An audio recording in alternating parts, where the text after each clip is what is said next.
Hey Mandy, how's it going? Not good. I've totally forgotten about the urinary quiz we're having in our anatomy class tomorrow. I know you're busy, but could you possibly go over it a bit with me? Sure thing. I'm always ready to help a friend in need. Really? Thank you so much. Alright, where to begin? First, let's start with the basics. Just what is the urinary system? The urinary system, also known as the micturition system, is an organ which produces, stores, and eliminates urine.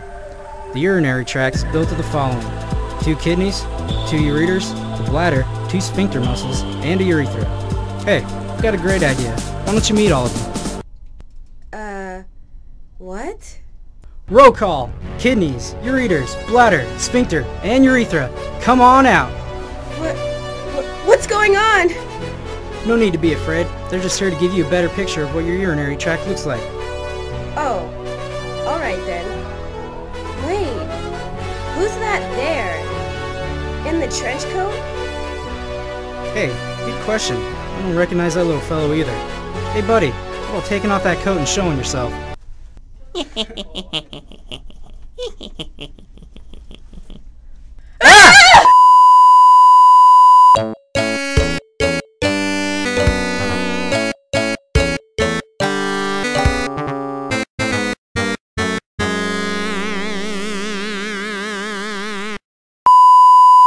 Don't know where he came from. Sorry, penis. Though you are the exit for the urine in the male body, we don't really need to go in depth with you right now. You okay, Mandy? Yeah, I'm alright.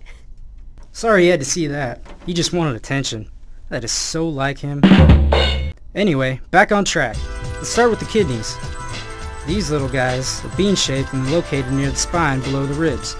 They remove liquid waste from the blood in the form of urine, keep a stable balance of salts and other substances in the blood, and produce erythropoietin, a hormone that aids in the formation of red blood cells. They also remove urea from the blood through filtering units called nephrons. Each nephron consists of a ball formed of small blood capillaries called the glomerulus, and a small tube called a renal tubule. Urea, along with water and other waste substances, form the urine as it passes through the nephrons and down the renal tubules of the kidney. Wow, that sure is a lot of information.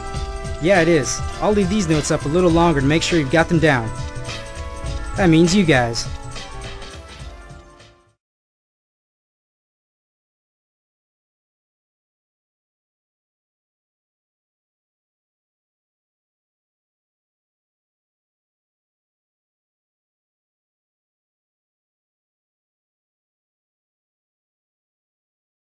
Next up are the ureters. These narrow tubes carry urine from the kidneys to the bladder. Muscles in the ureter walls continually tighten and relax, forcing the urine downward away from the kidneys.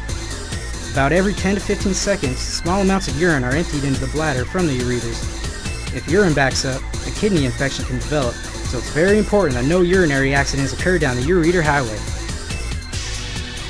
Ready to move on? Yep. Alright, next we have the bladder. The bladder is a triangular-shaped organ located in the lower abdomen. It is held in place by ligaments that are attached to other organs and the pelvic bones.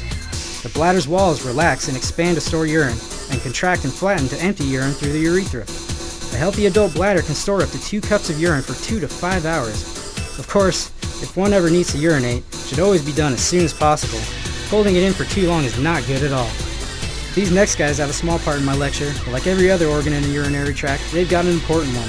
The sphincter muscles are who I'm talking about. The sphincter muscles are circular muscles that help keep urine from leaking by closing tightly like a rubber band around the opening of the bladder. Wow, thank goodness for them. We wouldn't want any urinary leakage. No, we would not. Lastly, we have the urethra. The urethra is the tube that allows urine to pass outside the body. The brain signals the bladder muscles to tighten, which squeezes urine out of the bladder. At the same time, the brain signals the sphincter muscles to relax and let urine exit the bladder through the urethra. The female urethra is about 1 to 2 inches long, while the male urethra is up to 8 inches long.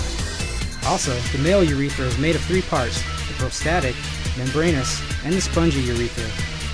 The inside of a male urethra has a spiral groove, which makes the urine flow in a narrow stream. Wow, so that's how the urinary system works. Yep, quite intriguing, isn't it? But we're not done yet.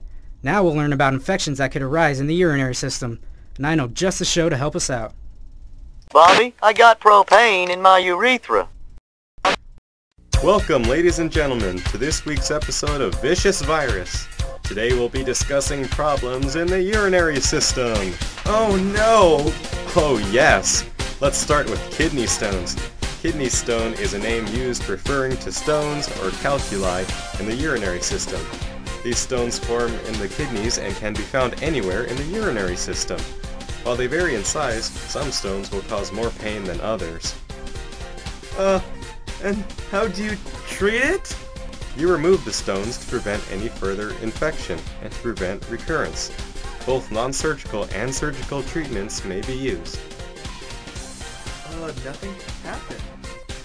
Perhaps I'm safe this time! And now, UTIs. Gah, UTIs? What's that? UTIs, or urinary tract infections, are caused by bacteria in the urinary tract. There are a variety of forms UTIs can come in. It all depends on the location of the infection. For example, if the infection took place in the bladder, it would be called cystitis. If the infection is located in the kidneys, it's called pyelonephritis. This type of UTI especially could cause serious damage to the kidneys if not treated adequately. Did I say them right? Close enough. And now we'll add a clip of the guy saying pylons.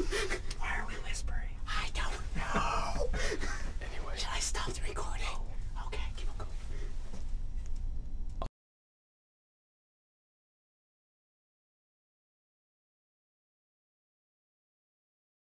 Alright, I know you viewers at home want to see what UTIs can do, so we'll show you an example.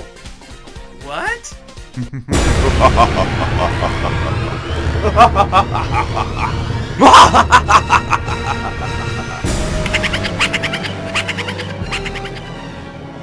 Thanks to new futuristic shrinking technology, we've been able to create our own virus for this exercise. Now hold still.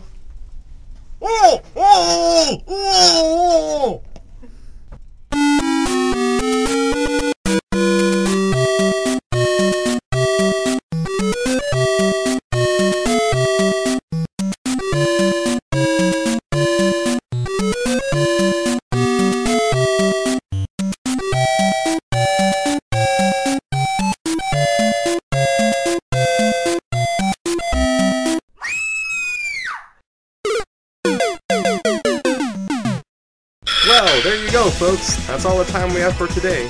Be sure to join us next week when we talk about STDs. Pay special attention when we talk about gonorrhea. Right, Ken?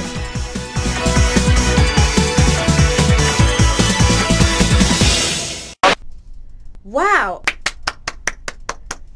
I hope you learned a lot from that. I sure did. Is there anything else we need to go over? Yep, just a few more things. A good thing to know is when leaving the body, urine usually has a pH of around 6, but can go as high as 8.2. A pH of 7 is considered neutral, and higher levels are considered basic. So that means our urine is actually sterile. Also, thanks to the nephrons in the kidneys, the urea in the urine is mostly removed. In fact, after the urine has left the body, the urea only makes up about 5% of it, while the rest is just water. Interesting. There's one more thing that's always confused me though. What determines the color of our urine? No need to feel embarrassed. That's a very good question. The color of urine is caused by bile, which is a chemical the liver produces to break up fat. When our bodies break down the bile, the pigment urochrome turns the urine yellow. The lighter the color, the more liquid has watered it down, which means the more liquid you've taken in, the better. But not just any liquid, water is best. A good way to tell if you're dehydrated is by the color of your urine. If it's dark yellow, you just be getting some more water into that system. Wow, I've learned so much today. Who knew the urinary system would be so interesting? Thank you so much, Adam. I feel confident for tomorrow's quiz. No problem, Mandy. Just doing what a friend does. Good luck on your quiz tomorrow. Thanks.